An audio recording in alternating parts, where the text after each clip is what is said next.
नमस्कार आप सभी को। मैं हूं डॉक्टर सीमा शर्मा, आप सबकी दोस्त, author of the book create the life you want 21 secrets to manifest your dream life. और हम कर रहे हैं 28 डेज ग्रैटिट्यूड प्रैक्टिस, जो कि लाइफ चेंजिंग प्रैक्टिसेस हैं। और इनको करते करते आपकी लाइफ में मैजिक क्रिएट हो रहा होगा, जो लोग मेरे साथ प्रैक्टिस कर रहे हैं। और ये बेस्ड है रॉन्डा बर्न की बुक द मैजिक पर। आज हम हैं डे 15 पर, जिसका टाइटल है मैजिकली हील योर रिलेशनशिप्स। तो डेफिनेटली आज हम रिलेशनशिप्स को हील करने की बातें कर रहे हैं। 12 चैप्टर्स तक तो हमने उन चीजों के लिए थैंक यू बोला था जो हमारे पास है, जो ब्लेसिंग्स हमारे पास हैं। और 13वें दिन से हमने उन चीजों के बारे में बात करनी शुरू कर दी है जो हमारी डिजायर्स हैं या जो हम अपनी लाइफ में चेंज करना चाहते हैं। तो आज हम रिलेशनशिप्स को हील करने की कोशिश करेंगे थ्रू ग्रैटिट्यूड। दोस्तों, रॉन्डा बर्न कहती हैं कि हमारे डिफिकल्ट या ब्रोकन रिलेशनशिप्स हैं, या हम किसी के खिलाफ रिजेंटमेंट होल्ड किए हुए हैं, या फिर हमारा हार्ट ब्रोकन है, या हम किसी को ब्लेम कर रहे हैं किसी चीज को लेकर। सब कुछ हील किया जा सकता है जस्ट बाय प्रैक्टिसिंग ग्रैटिट्यूड। अब वो रिलेशनशिप किसी के भी साथ हो सकता है, हस्बैंड और वाइफ का रिलेशनशिप हो सकता है, पेरेंट्स के साथ हमारा रिलेशनशिप हो सकता है, बेटा बेटी के साथ हो सकता है, सास ससुर के साथ हो सकता है, बहन भाई के साथ हो सकता है, एम्प्लॉयर्स के साथ हो सकता है, एम्प्लॉयज के साथ हो सकता है, हमारी डोमेस्टिक हेल्प के साथ हो सकता है, किसी नेबर के साथ हो सकता है, दोस्त के साथ, रिश्तेदारों के साथ, किसी के भी साथ कोई भी रिलेशनशिप हो। वो अगर स्ट्रेन रिलेशनशिप है, अगर कॉन्फ्लिक्ट में है वो रिलेशनशिप किसी भी तरह से, या वो पूरी तरह से टूट चुका है, तो जस्ट बाय प्रैक्टिसिंग ग्रैटिट्यूड हम उसे हील कर सकते हैं। और आज हम यही सीखेंगे कि उसे हमने कैसे हील करना है थ्रू ग्रैटिट्यूड। रौनकन कहती है कि जब हम किसी भी रिलेशनशिप में डिफिकल्ट सिचुएशन को या चैलेंजेस को फेस करते हैं ना, इसका मतलब ये है कि हम उस रिलेशनशिप के प्रति जरा से भी ग्रेटफुल नहीं है, और हम ब्लेम कर रहे हैं दूसरे को। ब्लेम करने में हमारा माइंड इतना बिजी है कि हम हर वक्त उसे क्रिटिसाइज कर रहे हैं, हर वक्त उसे शिकायत कर रहे हैं। तो हमारा ध्यान उसकी अच्छी चीजों की तरफ जा ही नहीं रहा। तो जब तक हम उसके प्रति ग्रेटफुल होना नहीं सीखेंगे, we will always attract strain relationships, difficult relationships. और जितना ज्यादा हम किसी को ब्लेम करते रहेंगे, हमारा रिश्ता भी उतना ही ज्यादा खराब होता चला जाएगा और हमारी लाइफ खराब होती चली जाएगी। जैसा कि हम सीख चुके हैं पहले भी कि कंप्लेंट्स या blaming it never helps us. हमें उससे दूर रहना है, और यही बात रिश्तों पर भी लागू होती है। जब जैसे जैसे हम ग्रैटिट्यूड प्रैक्टिस करना शुरू करेंगे ना, हमारी बैड फीलिंग्स, नेगेटिव फीलिंग्स उस व्यक्ति के बारे में धीरे धीरे खत्म होनी शुरू हो जाएंगी। अब सवाल ये उठता है कि किसी के बारे में बैड फीलिंग्स या नेगेटिव फीलिंग्स को रिमूव करने की हमें जरूरत ही क्यों है? इसका जवाब वो गौतम बुद्धा के एक कोट से देती है कि जब हम किसी के खिलाफ एंगर होल्ड करके रखते हैं, रिजेंटमेंट को होल्ड करके रखते हैं, तो यूं समझ लीजिए कि आपने अपने हाथ में एक जलता हुआ कोयला रखा हुआ है। और वो कोयला दूसरे को कितना जलाएगा ये तो हमें नहीं पता, लेकिन सबसे पहले वो हमारे हाथ को जलाता है। तो ये बात समझनी बहुत जरूरी है कि जब हम किसी के लिए शिकायत या एंगर होल्ड करके रखते हैं, तो वो सबसे पहले हमारी एनर्जी को खराब कर रहा होता है, हमारे ऑरा को वीकन कर रहा होता है। तो बैड फीलिंग्स किसी के बारे में, वो हमारी लाइफ को वर्सन कर देती हैं, हमारे रिश्तों को वर्सन कर देती हैं। उसी तरह से ग्रैटिट्यूड जैसे ही हमारी जिंदगी में आता है, ये बैड फीलिंग्स, नेगेटिविटी, ये सब धीरे धीरे एलिमिनेट होने लगती है, ना केवल रिश्तों से बल्कि हमारी जिंदगी से भी।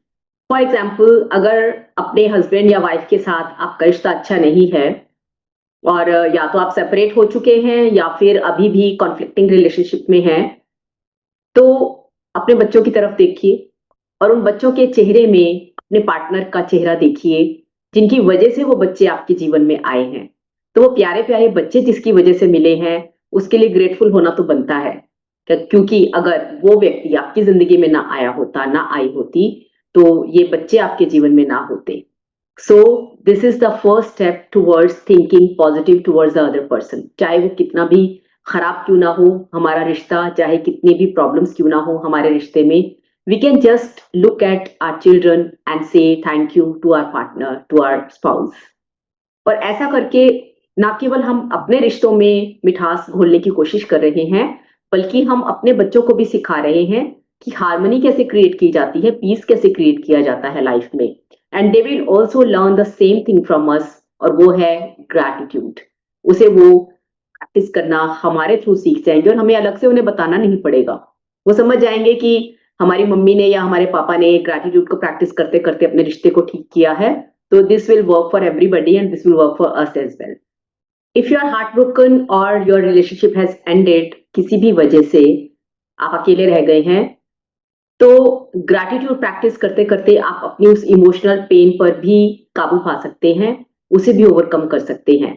और रौनापन कहती है कि ग्रैटिट्यूड में इतनी ज्यादा मैजिकल पावर है कि वो किसी भी चीज से ज्यादा फास्ट और ज्यादा पावरफुली काम करती है हमारी इमोशनल पेन को ट्रांसफॉर्म करने में into a happier we, into a better version of us. इसके लिए वो अपनी मदर की स्टोरी लेती हैं एग्जाम्पल के तौर पर। वो कहती हैं कि जब मेरे फादर और मदर मिले थे आपस में, they fell in love with each other, they married each other, और दोनों ही एक दूसरे के लिए बहुत ग्रेटफुल थे, एक दूसरे को बहुत प्यार करते थे। बट आफ्टर सम टाइम उनके फादर की डेथ हो गई, तो उस वक्त उनकी मम्मी जो थी, उनकी mother, she was in a trauma. वो बहुत ज्यादा ग्रीफ स्ट्रिकन थी और बहुत टाइम तक वो काफी दुखी रही। लेकिन धीरे धीरे उन्होंने ग्रैटिट्यूड को प्रैक्टिस करना शुरू किया, और उन्होंने पहला काम जो किया वो ये था कि अपने उस अच्छे वक्त को याद करती थी जब वो अपने हस्बैंड के साथ अच्छा वक्त जो भी उन्होंने बिताया, जो भी हैप्पी मोमेंट्स बिताए उन्होंने, जब वो साथ में रहा करते थे, क्या क्या किया करते थे, she always use to remember those times and be grateful to those moments. तो उस टाइम और उस वक्त के प्रति वो ग्रेटफुल होना उन्होंने शुरू कर दिया, और धीरे धीरे उन्होंने अपने ग्रीफ पर काबू पाना शुरू कर दिया। वो ग्रीफ से बाहर आई और वो धीरे धीरे नॉर्मल होने लगी। उसके बाद जो सेकंड स्टेप उन्होंने उठाया, उन्होंने अपने फ्यूचर के प्रति ग्रेटफुली सोचना शुरू कर दिया और वो काम करने शुरू कर दिए जो वो हमेशा से करना चाहती थी, लेकिन अपने हस्बैंड के रहते हुए वो नहीं कर पाई थी। उन कामों को उन्होंने करना शुरू कर दिया और धीरे धीरे वो फ्लरिश करने लगी, उनकी लाइफ ट्रांसफॉर्म होने लगी, और ग्रैटिट्यूड ने उनकी जिंदगी कंप्लीटली चेंज कर दी and she got a happier mother. तो रॉन्डापन कहती हैं कि इस तरह से ग्रैटिट्यूड को प्रैक्टिस करके आपने जो वो हॉट कोल, जो गर्म कोयला अपने हाथ में रखा हुआ है ना, जो आपको जला रहा था अब तक, उसे आप गोल्ड में कन्वर्ट कर सकते हो। ये पावर ग्रैटिट्यूड में ही होती है, और हमारे हाथों में आज जो भी जलता हुआ कोयला हमने ले रखा है, हम सब उसको तलाश करेंगे कि क्या है हमारे हाथ में वो। और आज हम सब सोचेंगे कि हमारे हाथ में कौन सा चलता हुआ कोयला हमने रखा हुआ है, किस किस के प्रति हमने रिजेंटमेंट को होल्ड किया हुआ है, किस किस के प्रति हमारा गुस्सा है, ब्लेम है, या कंप्लेंट को होल्ड किया हुआ है हमने। तो आज हम उस जलते हुए कोयले को गोल्ड में बदलने की कोशिश करेंगे। ग्रैटिट्यूड को प्रैक्टिस करके अपनी उस इमोशनल पेन को हम ट्रांसफॉर्म करेंगे एक पावरफुल फीलिंग में, और एक बेहतर जिंदगी में, एक मैजिकल रिलेशनशिप में। तो अब हमें करना क्या है? अब हमें करना यह है कि let us choose one difficult relationship, जो प्रॉब्लमेटिक रिलेशनशिप है, करंट रिलेशनशिप है, या फिर वो टूट चुका है, या फिर किसी वजह से वो अब व्यक्ति हमारी जिंदगी में नहीं है और हम उसे लेकर काफी दुखी हैं। तो किसी भी वजह से कोई रिश्ता अगर हमें परेशान कर रहा है, दुख दे रहा है, तो आज हम उस एक रिश्ते को पिक करेंगे, चूज करेंगे, और उस व्यक्ति के बारे में ऐसी 10 चीजें लिखेंगे जो बहुत अच्छी हैं उसके बारे में। तो उसकी पर्सनालिटी के बारे में लिख सकते हैं, उसके बिहेवियर के बारे में लिख सकते हैं, और या फिर ऐसी चीजें लिख सकते हैं जब हमारा रिश्ता अच्छा था तो उस रिश्ते ने हमें क्या दिया था, तब वो व्यक्ति हमारे साथ कैसे बिहेव करता था, वो अच्छे मोमेंट्स कौन से थे जो कभी हमने अच्छे वक्त बिताए थे, उनके बारे में भी हम लिख सकते हैं। ऐसी 10 चीजों की हमने लिस्ट बनानी है, यानी कि रिश्ता खराब होने से पहले की स्थिति क्या थी, उन चीजों के बारे में लिखना है, या फिर अगर रिश्ता कभी भी अच्छा नहीं था हमारा, शुरू से ही खराब था, तो फिर उस व्यक्ति की क्वालिटीज के बारे में लिखना है। इस मैजिकल प्रैक्टिस में कुछ भी राइट या रॉन्ग नहीं है, और इससे कोई फर्क नहीं पड़ता कि उस व्यक्ति ने हमारे साथ कितना बुरा व्यवहार किया है या हमारा कितना नुकसान किया है। इससे भी कोई फर्क नहीं पड़ता कि उसने हमारे लिए क्या किया, क्या नहीं किया, क्या कहा, क्या नहीं कहा, कुछ मैटर नहीं करता। सिर्फ ये कि एक रिश्ता खराब है और उस रिश्ते को हमने हील करना है, और उसे हील हमने इसलिए करना है क्योंकि हम अवेयरनेस में आए हैं। अब आप ये भी सोचोगे कि अरे किसी ने हमारे साथ बुरा किया तो हम उसके बारे में अच्छी बातें कैसे सोच सकते हैं या कैसे लिख सकते हैं। अरे आप अवेयरनेस में हो, आपने जलता हुआ कोयला हाथ में पकड़ा हुआ है, वो आपका हाथ जला रहा है, तो ट्रांसफॉर्मेशन भी आप ही को करनी है। उस व्यक्ति की तो हमें जरूरत ही नहीं है, उसे वो कितना हील करेगा हम नहीं जानते, हमने तो खुद की हीलिंग करनी है और इस ग्रैटिट्यूड से खुद की एनर्जी को ट्रांसफॉर्म करना है। हर रिश्ता गोल्डन रिश्ता होता है, उसे रिच बनाना हमारे हाथ में होता है। Only we have to find out those golden nuggets कि वो कहाँ एग्जिस्ट कर रहे हैं, हमने जिसे अब तक नोटिस नहीं किया था, एक्नॉलेज नहीं किया था और जिसके प्रति अब तक हम ग्रेटफुल नहीं हुए थे। Once we start doing it, we will see a change in our relationship, a transformation in our relationship. Current relationship जिसकी बात कर रहे हैं उसमें तो सुधार होगा ही होगा, बल्कि हमारे जो और रिश्ते हैं जो ऑलरेडी अच्छे थे वो भी और अच्छे होते चले जाएंगे। सो ये बेनिफिट हमें कई तरह से मल्टीपल फोल्ड होकर हमें मिलने वाला है। तो व्हाई नॉट प्रैक्टिस इट, इसे ट्राई क्यों ना करें हम। और इसे करना कैसे है, रानापन कहती हैं कि पहले उस व्यक्ति का नाम लिखो और फिर लिखो कि आई एम ग्रेटफुल फॉर, जो जिस चीज के लिए आप ग्रेटफुल हो वो लिखिए। फॉर एग्जाम्पल वो पॉल जिसका भी नाम लेती हैं, Paul I am grateful for our time together while our marriage did and I learn a lot. कि मैं ग्रेटफुल हूं हमारे उस अच्छे वक्त के लिए जो हमने साथ में बिताया। हालांकि हमारी मैरिज खत्म हो गई, लेकिन मैंने काफी कुछ सीखा उसमें और आज मैं वाइजर हो गई हूँ, ज्यादा समझदार हो गई हूँ। और उस मैरिज से हमने जो कुछ भी सीखा था उसे अब मैं करंट रिलेशनशिप्स में उस विजडम को, उस लर्निंग को इस्तेमाल करती हूँ and I feel better this way. दूसरा एग्जाम्पल है, मैं ग्रेटफुल हूँ कि तुमने वो सब कुछ किया इस मैरिज को वर्क करवाने के लिए, इसे सस्टेन करने के लिए, इसीलिए 10 साल तक ये मैरिज चल पाई और इसीलिए हम इतना साथ रह पाए। सो उसके लिए मैं ग्रेटफुल हूँ। हमारे बच्चों के लिए मैं ग्रेटफुल हूँ क्योंकि उनसे मुझे जो खुशी मिलती है वो नहीं मिल सकती थी अगर तुम्हारे साथ मैं ना होती और वो बच्चे मुझे ना मिले होते। Paul, I am grateful for your support when I went through a difficult time of grief and loss. मैं grateful हूँ क्योंकि तुमने मुझे तब सपोर्ट किया था जब मैं ग्रीफ और लॉस के दौर से गुजर रही थी और तुमने मेरी मदद की थी। तो इस तरह से ये कुछ एग्जाम्पल्स हैं। इस तरह से आप भी अपने उस चोजन प्रॉब्लमेटिक रिश्ते के बारे में कुछ लिख सकते हैं, उनकी क्वालिटीज के बारे में या अपने रिश्ते के बारे में लिख सकते हैं। Anything that you are grateful for. और आप ढूंढेंगे ना तो उस रिश्ते में एक नहीं 10 चीजें आपको मिल ही जाएंगी। 10 ही चीजें, और 10 की ही लिस्ट बनानी है हमने। एक व्यक्ति का नाम लेना है और 10 चीजों की लिस्ट बनानी है, उसके प्रति आप किस चीज को लेकर ग्रेटफुल हो, which can be something related to your relationship या फिर something related to the qualities of that person. तो 10 चीजों की लिस्ट बनानी है। आप पाएंगे जब आप सोचना शुरू करेंगे ना, आपको 10 या 10 से ज्यादा भी मिल सकती हैं। और जब ये 10 चीजें लिख लेंगे ना हम, तो आप पाएंगे कि ऑलरेडी आप हैप्पियर फील कर रहे हो उस व्यक्ति के बारे में। ऑलरेडी आपके अंदर की नेगेटिविटी थोड़ी थोड़ी डिसॉल्व होनी शुरू हो गई है and you are feeling lighter from inside. क्योंकि अंदर जो तुमने होल्ड किया हुआ था ना, एंगर और जो नेगेटिविटी होल्ड की हुई थी उस व्यक्ति के प्रति, वो रिलीज होती जा रही है जैसे जैसे हम उसके बारे में ग्रेटफुलनेस के बारे में सोचते जा रहे हैं ना कि क्या क्या अच्छी चीजें हैं। तो उसको सोचते सोचते हमारे अंदर की नेगेटिविटी रिलीज होनी शुरू हो जाएगी and we will feel lighter and happier after writing all these 10 things. और एक समय ऐसा आएगा कि जब उस व्यक्ति के बारे में कोई भी बैड फीलिंग नहीं बचेगी आपके मन में, और हो भी क्यों ना, क्योंकि after all it's your life that is affected by all those bad feelings.